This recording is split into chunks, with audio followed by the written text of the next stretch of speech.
পরিবারে সবাইকে স্বাগত বন্ধুরা। আজকে নিয়ে চলে এসেছি হিং পোস্তর এঁচোড়।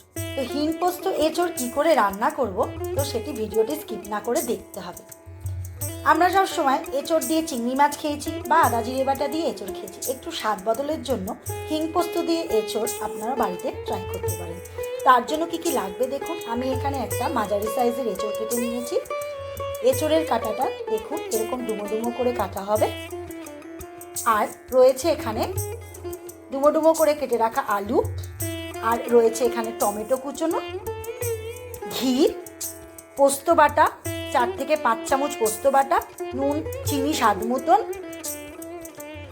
আর রয়েছে ধনের গুঁড়ো, হলুদ গুঁড়ো, গোটা জিরে, শুকনো লঙ্কা, তেজপাতা, আদা, কাশ্মীরি লঙ্কার গুঁড়ো, আর এখানে রয়েছে গোটা গরম মশলা।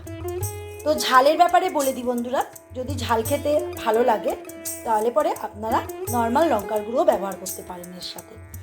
আর লাগবে, আর দিতে হবে স্বাদ মতো নুন আর সর্ষের তেল।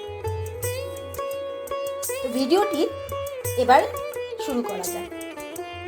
বন্ধুরা, এখানে আমি প্রেসার কুকারে 2টো সিটি দিয়ে এঁচোড় আর আলুগুলোকে সেদ্ধ করে নিয়েছি। এইবার এগুলোকে তেলের মধ্যে একটু অল্প করে ভেজে নেব নুন হলুদ দিয়ে। এঁচোড় আর আলুগুলোকে নুন হলুদ দিয়ে ভেজে নেব।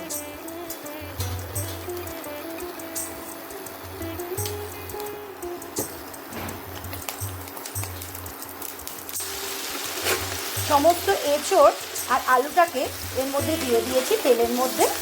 এবারের মধ্যে একটু দিয়ে দেবো, আমি সেদ্ধ করার সময় নুন দিয়েছিলাম, আবারও এই ভাজার সময়ও একটু নুন দিয়ে দেব।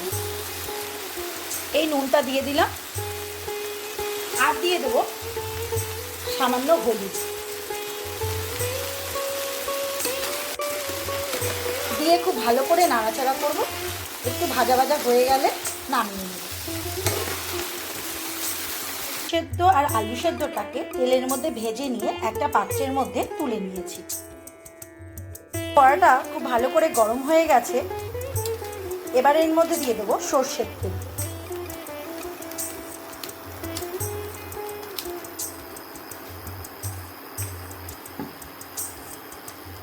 সর্ষের তেলটা একটু গরম করে নিতে হবে।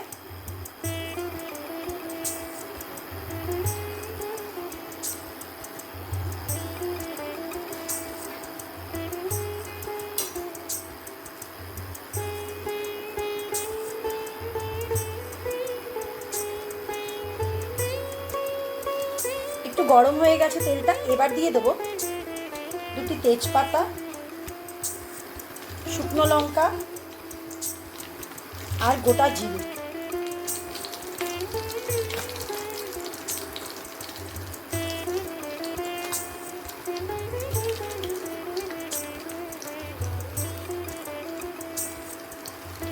আর দিয়ে দেবো গোটা গরম মশলা।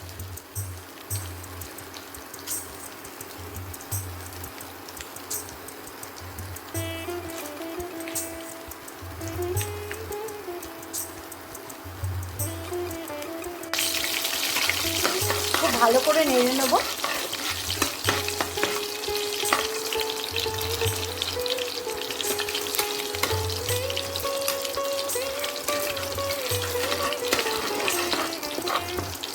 একটু ভাজা ভাজা হয়ে এলে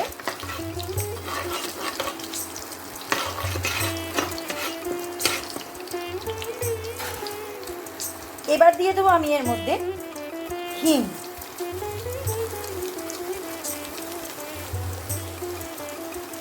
হিংটা দিয়ে একটু নাড়াচাড়া করে দেখবে খুব সুন্দর গন্ধ বেরিয়ে গেছে।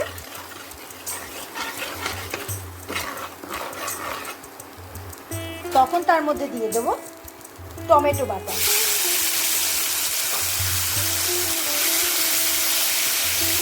টমেটো বাটা দিয়ে খুব ভালো করে নাড়াচাড়া করবে, আর এর মধ্যে একটু নুন দিয়ে দেবো।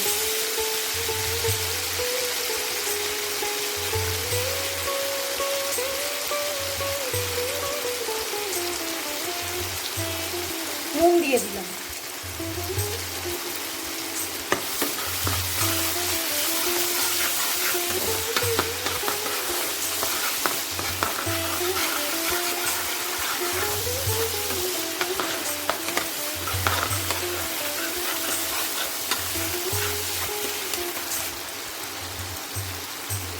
এটা ভাজার সময় দিয়ে দেবো আদা গ্রেট করে দেবো, বা এখানে আদা জিরেও ব্যবহার করা যেতে পারে।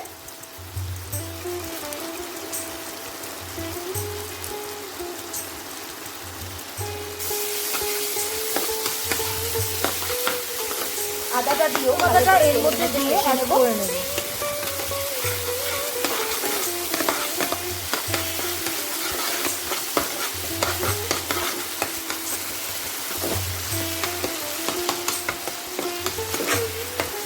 এবার একটু জল দিয়ে দিলাম।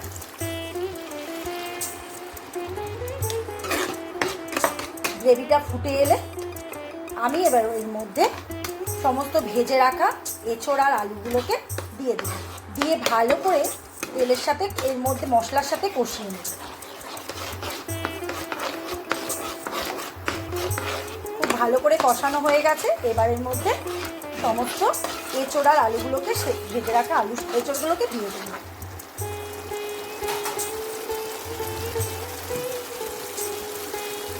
এবার এর মধ্যে দিয়ে দিলাম বন্ধুরা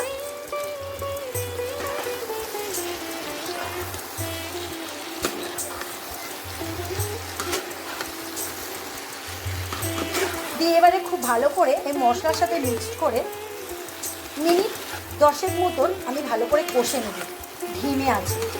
তারপরে একটু জল দিয়ে ঘি গরম মশলা দিয়ে নামিয়ে দেব।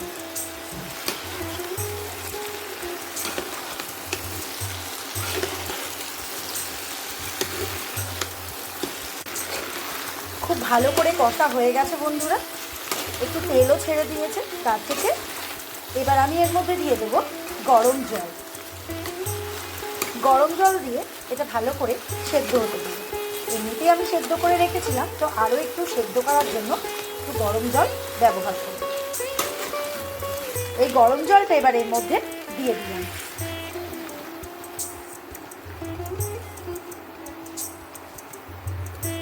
জল দিয়ে দিয়েছি, দিয়ে এবার চাপা দিয়ে দেবো। তারপরে গা মাখা মতন হলে নামিয়ে নেব।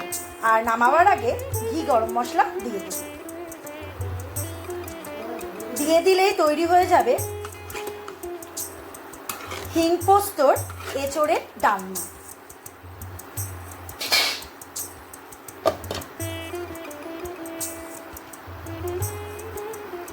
দেখো বন্ধুরা, খুব ভালো করে কষা হয়ে গেছে আর খুব ভালো সেদ্ধ হয়ে গেছে। এবার আমি এটা ঘি গরম মশলা দিয়ে গরম গরম ভাতের সাথে পরিবেশন করব। প্রথমে একটু গরম মশলা দিয়ে দিলাম,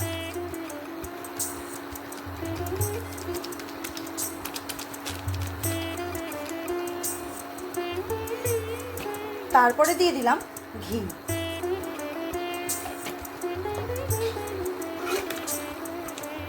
দিয়ে একটু নাড়াচাড়া করে নিয়ে চাপা দিয়ে রেখে দেব।